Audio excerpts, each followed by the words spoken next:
The girl on the dust planet. The sun on Vorn 9 never shone bright.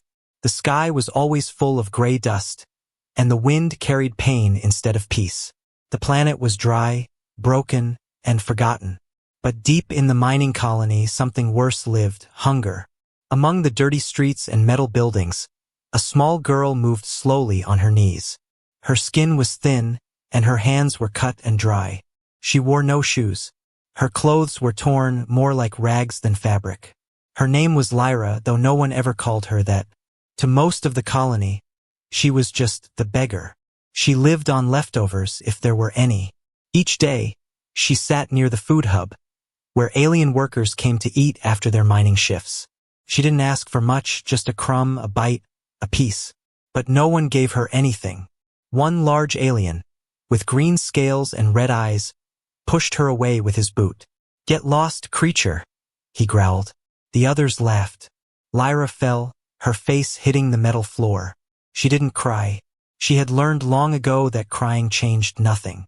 She got back up and waited again. The colony guards passed her, never stopping. The traders ignored her. The food sellers didn't even look at her. She was invisible. Until today. A strange sound came from the sky. A ship. Not a mining ship or a cargo shuttle. This one was different. Clean. Fast. Sharp. It landed near the command center. A group of human soldiers stepped out. Humans were rare on Vorn 9. They didn't like dust. They didn't like the smell of the mines. But sometimes they came to check the machines or the mining records. Lyra watched from behind an old barrel. She stared at them, tall, strong, wearing shiny black boots and carrying weapons. She had heard stories about humans. Some said they were monsters. Some said they were heroes. One of the soldiers stood still, looking around. He was not like the others. His face looked tired but kind. His eyes were blue like water, something Lyra had not seen in weeks. He turned his head. His eyes met hers. Lyra froze. The soldier didn't look away. Instead, he walked toward her. Step by step, he came closer. Lyra wanted to run, but her legs were weak. She only watched. He stopped in front of her. The other soldiers didn't notice. He kneeled down and opened a small food pack from his bag. "Are you hungry?" he asked softly. Lyra looked at the food.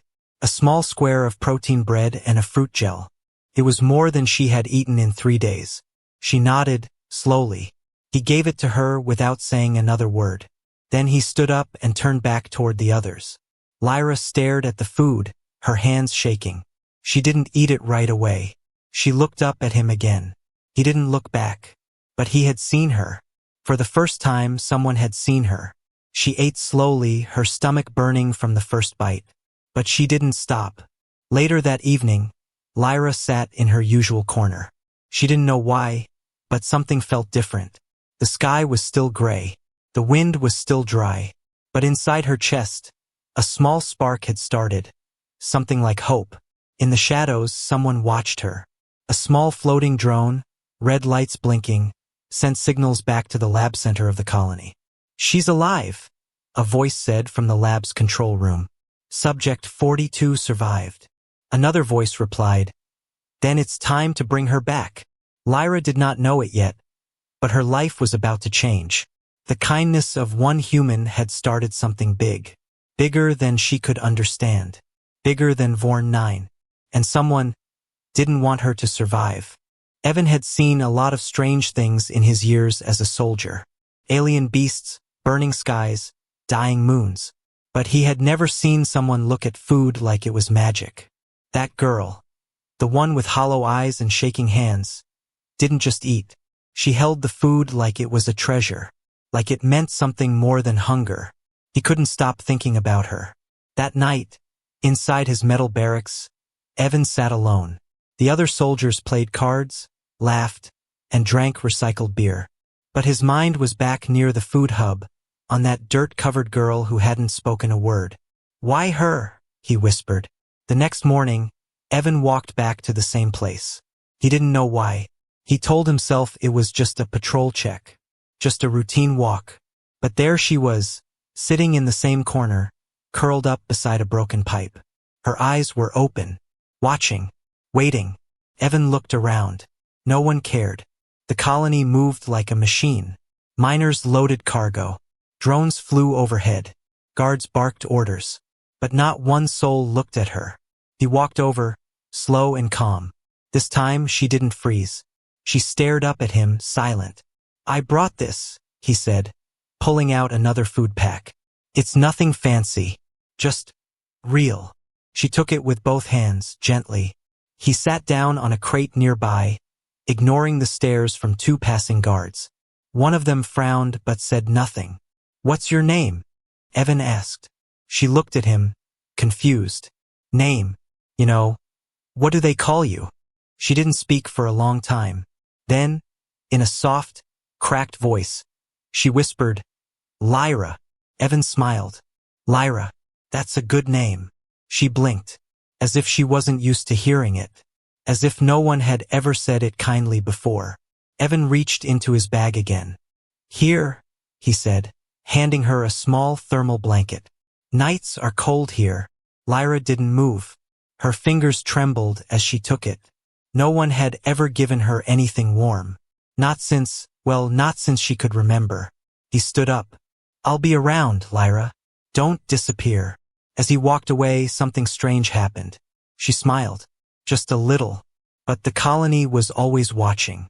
In the control tower high above the dust streets, a camera lens zoomed in on Evan and Lyra. Inside the lab, alarms stayed silent, but the data was recording. "Human contact confirmed," said a voice in the lab. He gave her food again. A tall alien in a white coat stepped forward. His eyes were black and cold. "That soldier is interfering. Monitor him. If he keeps returning, report to command." He looked at the screen again, at Lyra's face. Her smile. "She shouldn't be smiling," he hissed. "She's not supposed to feel." That night, Lyra sat in the shadows, wrapped in the blanket. Her body was still weak, but her mind felt clearer. She thought about the man, the human, Evan. She didn't understand why he helped. No one helped the outcasts. Back in the cages, the scientists had said she was a failed design. They said she didn't learn fast enough, that her brain wasn't sharp like the others.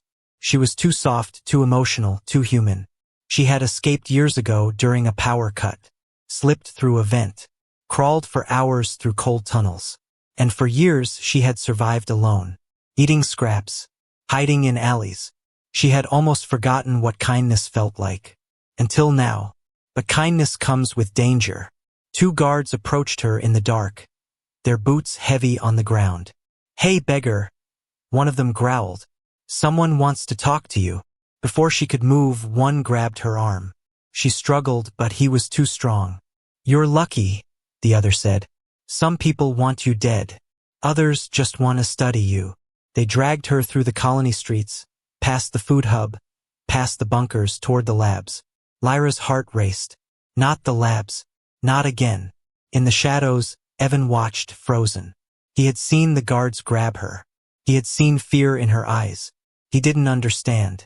Why her? Why take her? But deep inside, he knew this wasn't just about hunger or pity anymore. He had to find her.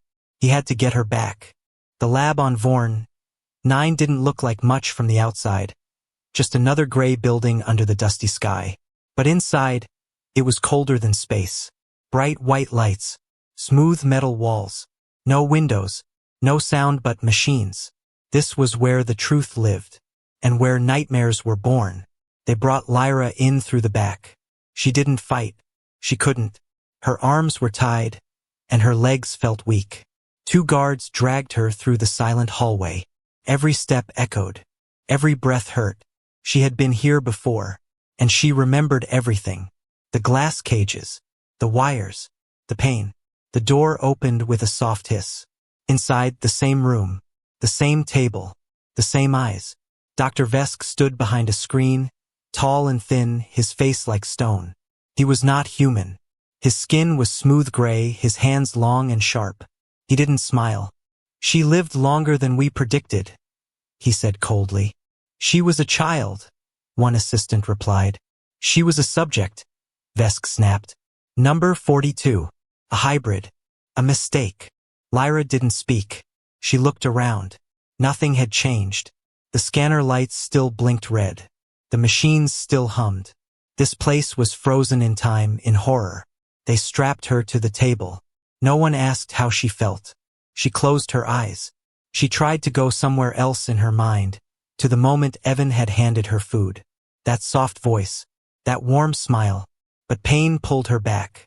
A needle slid into her arm. Somewhere far above, Evan ran through the colony streets. He had seen the guards take her. He had followed carefully. He saw them enter the lab. And he knew what kind of place that was. He had heard rumors about test subjects, about illegal science, about things buried deep under the colony. He wasn't just a soldier.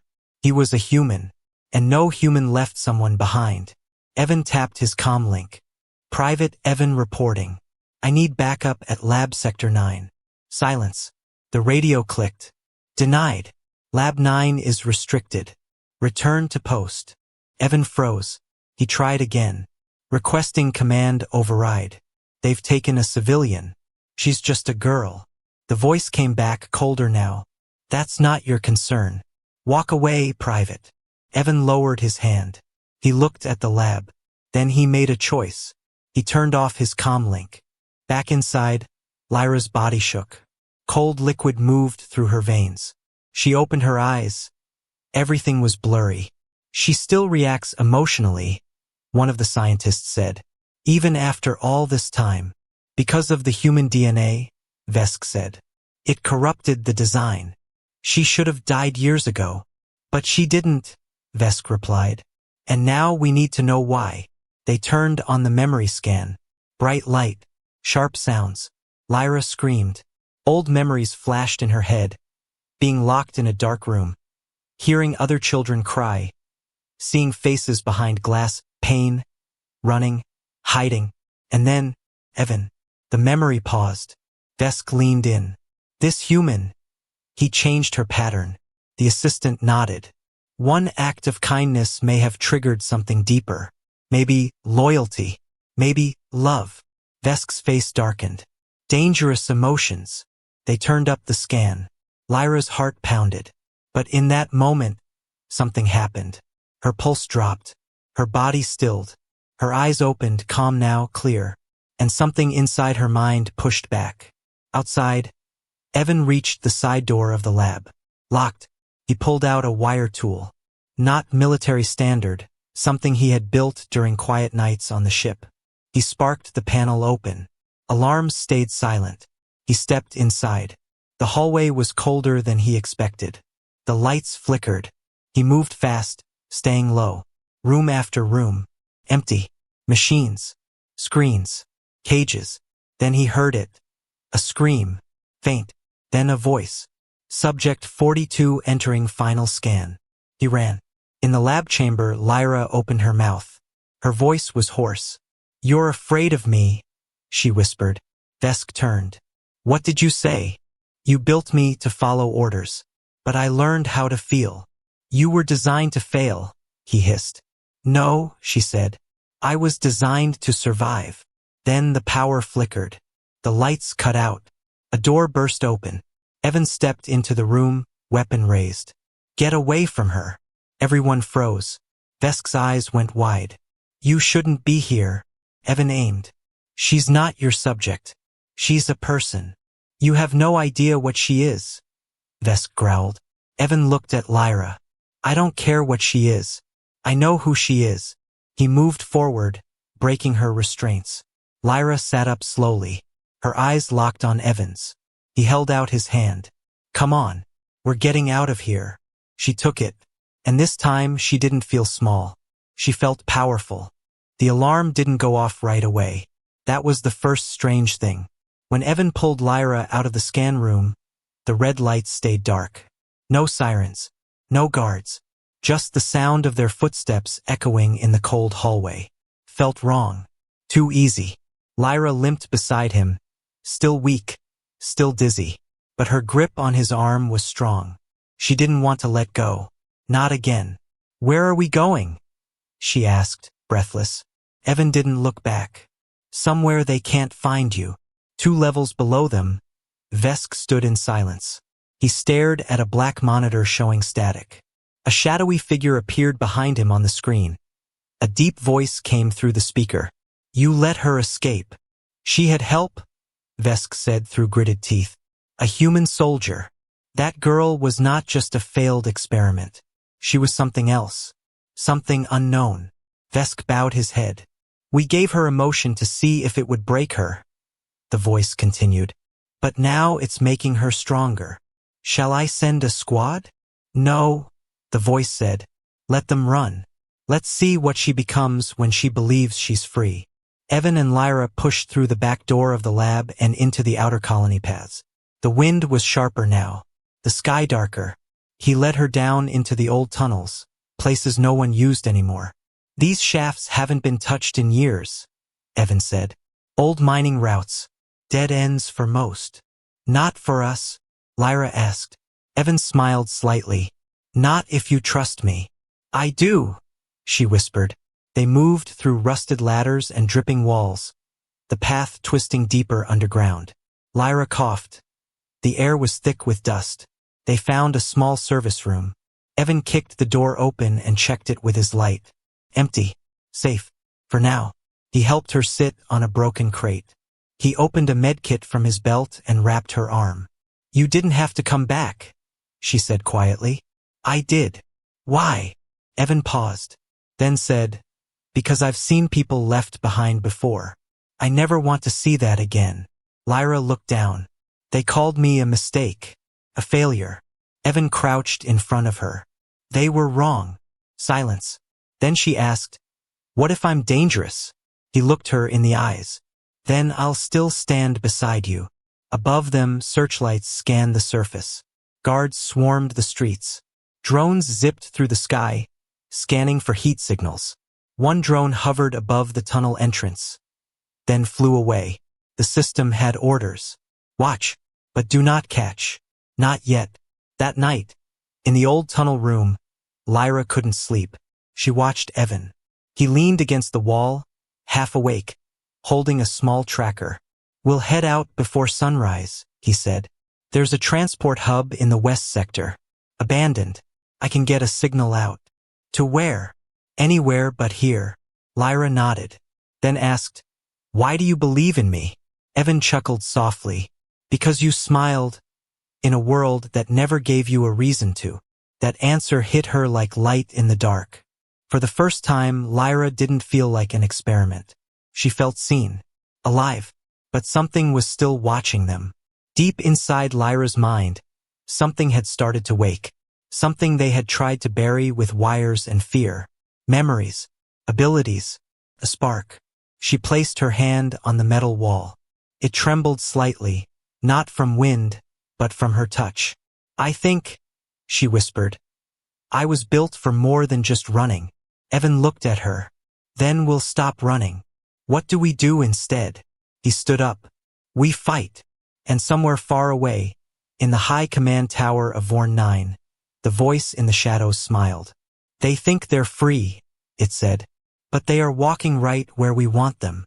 The bounty didn't take long to spread. By sunrise, Lyra's face was on every screen across the colony. Not a child, not a victim, not a person. The poster said, "Wanted, Subject 42, extremely dangerous. Reward, 500,000 credits. Dead or alive." Most didn't even read the fine print. They only saw the number. And greed. In the dark tunnels, Evan and Lyra kept moving. They were close to the west exit now, to the old transport hub Evan remembered from his first visit to Vorn 9. As they walked, Lyra felt different. Not just tired or scared. Something inside her had shifted. She could feel the tunnels, the hum of old machines, the pulse of heat behind the walls. It was like her blood had started listening to the world. Evan noticed. "You all right?" he asked. She nodded. "I just feel everything." Above them, chaos spread. Bounty hunters, scavengers, and mercenaries from every sector came rushing in. Some had rifles. Some had drones. Some had questions. Most didn't. They didn't care who she was, just what she was worth. One group found the entrance to the lower tunnels. They moved fast, 5 shadows in silence. They had hunted before. They would hunt again. Meanwhile, Evan led Lyra through the final corridor, a tight shaft that opened into a huge abandoned spaceport. Old ships lay broken. Dust covered every panel. The air smelled like rust and memory. This place used to fly people across the galaxy, Evan said. Now it's just metal and ghosts. I like ghosts, Lyra said softly. They don't lie. He smiled. Let's see if we can wake one up. Evan started powering up a small scout ship, old, dented, but still breathing. Lyra stood at the open door, watching the sky from a broken window. It was the first time she had seen stars in years. Then, the silence cracked. A laser bolt hit the wall near her head. Down! Evan yelled. They both dropped as 5 hunters entered through the roof gate, weapons ready, armor glowing. She's worth $500,000, one shouted. Better dead than free, another said. Evan fired back, short bursts, sharp aim. He hit one, sent 2 behind cover. But Lyra didn't run. She stood, slowly, her eyes locked on the hunter closest to her. He raised his rifle. She raised her hand. The wall beside him shattered. Not with a blast, with force, like gravity had folded around her. The hunter flew backward into the air and slammed into steel. His weapon broke. He didn't move. Everyone stopped. Evan stared at her. Lyra! She turned to him, her hand shaking, her breath fast. I didn't mean to. I just wanted him to stop. Evan stood up beside her. Don't be afraid of it, he said. Whatever this is, it's yours now. Another hunter stepped forward. She's not a girl, he said coldly. She's a weapon. Lyra looked at him, eyes glowing now, faint but real. I'm not your weapon, she said. I'm your warning. And with one thought, not a scream, not a punch, the ground beneath the hunters cracked open. Dust flew. Steel bent. Sparks lit the shadows. The hunters ran. Evan grabbed Lyra's hand. Time to go. They ran toward the scout ship. He hit the thrusters. The engine groaned, then woke. They took off, the floor shaking beneath them, alarms flashing behind. The bounty was still active, but Lyra was no longer just hunted. She was becoming something more, something powerful, something dangerous to the wrong people. Back at the colony, Dr. Vesk watched the feed in silence. She's not following the plan, one assistant whispered. No, Vesk said. She's writing her own. A second screen lit up. A secret line from Central Command. An old, cold voice spoke. Activate the failsafe. If she escapes the system, we lose control. Vesk replied. Then we don't let her escape. Send in the black unit. In space, as the scout ship floated between the stars, Evan looked over at Lyra. She sat quietly, not crying, not shaking, just thinking. I'm sorry, she said, for what I did back there. Don't be, Evan said. You didn't start this, but maybe you can finish it. She looked at him, and for the first time she didn't feel hunted. She felt ready. The stars were quiet, too quiet. Evan's ship drifted through the black like a lost thought, small, silent, and alone. Inside the cockpit, Lyra sat beside him. Her eyes stared out the window, but her mind was far away. She had felt power burst from her like fire, and now she didn't know who she was anymore. Not a test subject, not just a girl, not yet free. Someone's following us, she said quietly. Evan checked the radar. Nothing, but he trusted her now more than the machine. We need to land, he said, and fast. Hours later, they found an old moon, silent, unmarked, forgotten. The ship landed behind a rocky ridge. No signals, no towers, just stone and sky. Evan checked his gear. Lyra stepped out first. Her feet touched the ground, and for a moment, she felt peace. Then came the voice. You're late. They turned fast. Evan drew his weapon, but the speaker raised her hands. She looked like Lyra. Same sharp eyes, same strange energy, but older. stronger, covered in scars. "My name is Nira," she said, "and you've just landed on the edge of a rebellion." They followed her through a narrow path between the rocks. Hidden behind the cliffs was something unexpected, an entire underground base. Not machines, people, dozens of them, different species, all marked with the same strange tattoo on their arms, a spiral of light and fire. "We're not soldiers," Nira said. "We're survivors. Escaped experiments. Like you." Lyra froze. "There are more." Nira nodded. "They told us we were the only ones too." Evan looked around. He saw children, old ones, warriors, scientists, all broken but alive. "What is this place?" he asked. "A plan," Nira said. "A spark, waiting to burn everything they built." Inside the stone hall, Lyra sat with Nira, while Evan repaired the ship nearby. Nira spoke softly. "You're the strongest we've seen. You woke up." "What do you mean?" Lyra asked. "They made us forget. They buried our minds under control chips and chemicals. But you, something woke you up before they could erase it." Lyra touched her chest. "I thought I was just lucky." "No," Nira said. "You were free." That night, the rebels gathered. A fire burned in the center. One by one, survivors shared their stories. The pain, the cages, the tests. Then Nira spoke. "They're building something worse now. A weapon, not a hybrid. A machine.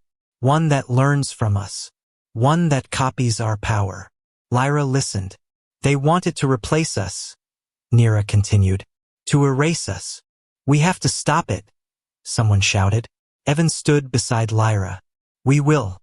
But we need a plan." Nira looked at Lyra. "You've been inside their lab. You've seen their fear.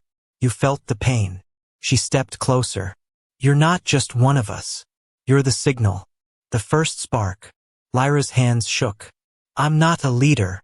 "You don't have to be," Nira said. "You just have to stand." Far away in the cold tower of command, Vesk watched the data. "She's found them," he muttered.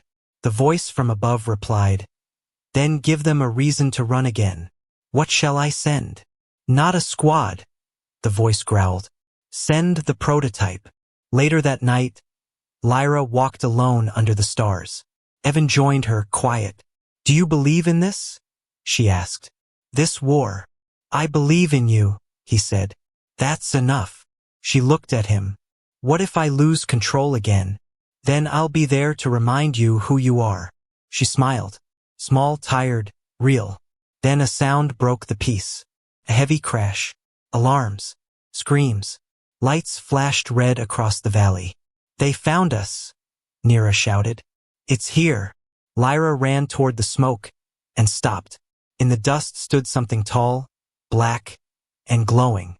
It looked almost human, but its eyes were empty. The skin was steel, and it spoke with her voice. "I am what you could have been." Lyra stared at it. "And I am what they will become." Evan stepped beside her. "Is that the weapon?" "No," Lyra whispered. "That's my shadow." The machine stood still. Its black metal armor reflected the firelight from the rebel camp. Red eyes glowed like twin moons. And it spoke again, not loud, not angry, just calm. "You were designed to feel. I was designed to finish what you couldn't." Lyra stood across from it, her feet on cracked stone, her chest rising and falling. She wasn't shaking.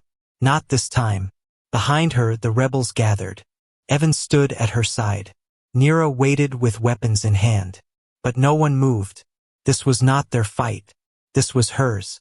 The machine stepped forward. Each movement heavy, controlled, perfect. "You gave them hope. I will take it back." "I didn't give them hope," Lyra said softly. "They already had it. I just reminded them." The ground trembled. The sky rumbled. The fight began. The machine struck first. A wave of force that shattered the rocks in front of Lyra. She jumped back, lifted her hand, and caught the energy mid-air. Her fingers glowed. Her veins lit up. This wasn't the same scared girl from the colony streets. This was someone who had survived.